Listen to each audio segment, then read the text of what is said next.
আবার সেই মেটিকুলাস ডিজাইনের কুলঙ্গার ইনুস ষড়যন্ত্র লিপ্ত হচ্ছে।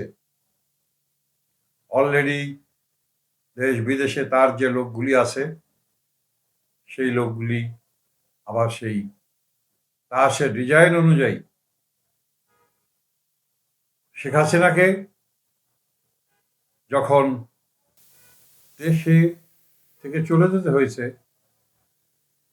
আর্মির হেলিকপ্টারে, তাকে ভারতে পৌঁছে দিতে হয়েছে, তেমনিভাবে সেই ডিজাইনের অংশ হিসেবে বর্তমান এই বিএনপির নির্বাচিত সরকারকে সেইভাবে মেটিকুলাস ডিজাইনের মাধ্যমেই বিদায় দেওয়ার যে ষড়যন্ত্র তারই অংশ হিসেবে ভুয়া ভুয়া স্লোগানে মুখরিত হয়েছে। এই ভুয়া ভুয়া স্লোগান সালাউদ্দিন সাহেবকে দেয় নাই, এই ভুয়া ভুয়া স্লোগান বিএনপির প্রধানমন্ত্রী সহ প্রত্যেকটা সরকারকে দিয়েছে, বিএনপিকে দিয়েছে। আবারও সেই ভুয়া ভুয়া স্লোগান মাননীয় প্রধানমন্ত্রী তারেক রহমান সাহেব রামেসার বাসায় দেখতে গিয়েছিলেন, সাথে স্বরাষ্ট্রমন্ত্রী সালাউদ্দিন আহমেদও গিয়েছিলেন। সালাউদ্দিন আহমেদ নামার পরেই ভুয়া ভুয়া স্লোগানে মুখরিত হয় ওই অঞ্চল।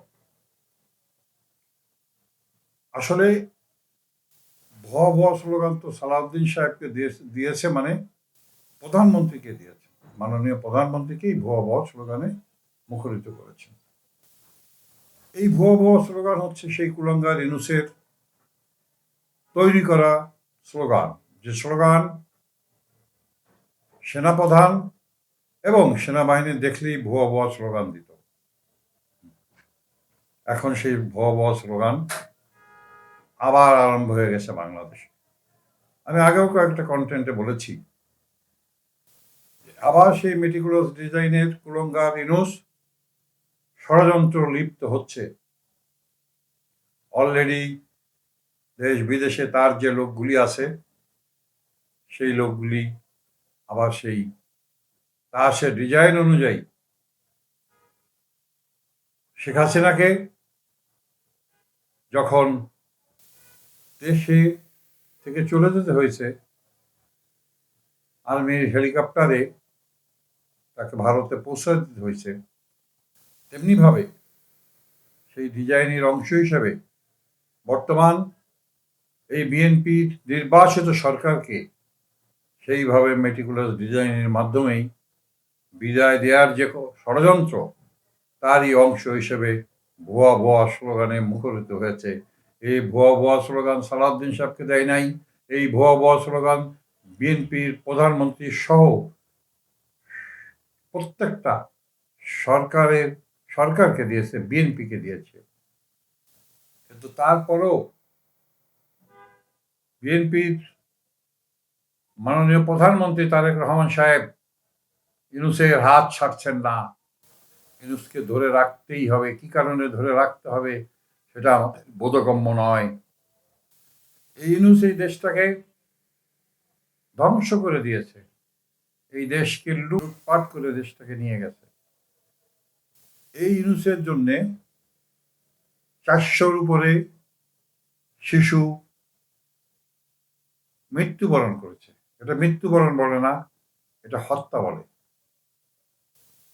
তার কোনো বিচার হয় না। তো আমি মাননীয় প্রধানমন্ত্রীকে ধন্যবাদ দেব, রামিসাকে দেখতে গিয়েছেন। এইরকম শত শত রামিসা আছে, তাদের তো আপনি দেখতে যান নাই। হাজার হাজার শিশু হসপিটালে আছে, আপনি তো দেখতে যান নাই। রামেসা কি এমন ঘটনা ঘটলো একজনকে আপনি দেখতে গেলেন, এটা অনেক প্রচার হয়েছে সেজন্যে? এইভাবে চলতে পারে না। নাটক দিয়ে, এইসব সস্তা জনপ্রিয়তা দিয়ে চলবে না। আপনি হামের রুগীদের দেখতে জানেন, সাধারণ মানুষের ধারণা এবং সবাই একটা কথাই বলতেছে যে ইউনূসের জন্যে যখন এই শিশু মারা গেছে এবং হাজার হাজার শিশু হসপিটালে আছে, আপনি দেখতে যাবেন না। যদি নাকি ইউনূস রাগ হয়ে যায় আপনার উপরে, আপনার গদি নিয়ে টান দিতে পারে হয়তোবা। এই ভয় আপনার? এই ভয় যদি করেন তাহলে ২/৩ মানুষ আপনাকে ভোট দিল কেন? কি কারণে আপনি নির্বাচিত হলেন?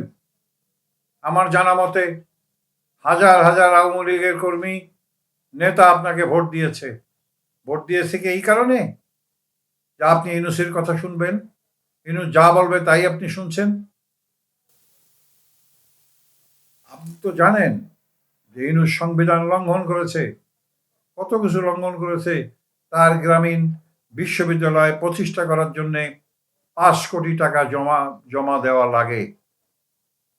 কিন্তু উনি মাত্র ১.৫ কোটি টাকা দিয়ে মাত্র ২ মাসে উনি উনার ইউনিভার্সিটি নিয়েছে। এটাও একটা সংবিধান লঙ্ঘন এবং ক্রাইম। ক্ষমতায় থেকে যে করে এটা এক শ্রেণীর ক্রাইম। তাকে ফৌজদারি মামলা হওয়া উচিত এবং তার এই বিশ্ববিদ্যালয় বাতিল করা উচিত। আপনি তো তা করছেন না। উনি ৬৬৬ কোটি টাকা মওকুফ করে নিয়েছেন নিজের ক্ষমতা বলে। আপনি টাকা নেন। দেশে তো টাকা নাই, নিচ্ছেন না কেন? কারণ কি? কি বাধা? ক্ষমতায় টিকে থাকার জন্যে? ইউনূসের আব্বাও আপনাকে ক্ষমতায় টিকে রাখতে পারবে না যদি নাকি এদেশের জনগণ, যদি নাকি এদেশের আবার বৃদ্ধ বনিতা ছাত্র জনতা আবার যদি ফুঁসকে ওঠে, আপনার ইউনূসের আব্বা, দাদা, নানা ১৪ পুরুষও আপনাকে ক্ষমতায় রাখতে পারবে না। নিশ্চিত থাকেন। জনগণের কাতারে ফিরে আসুন। বিচার ব্যবস্থাকে কঠিন করুন। না হলে কি পরিণতি আপনার হবে, দেশের হবে, এটা কেউ বলতে পারবে না। একমাত্র বিধাতাই জানেন এর শেষ কোথায়। সবশেষে চাপার সাত কথা, একটা ইউটিউব চ্যানেল আছে। আপনারা দেখুন, শুনুন, সাবস্ক্রাইব করুন এবং কমেন্ট বক্সে কমেন্ট লিখুন।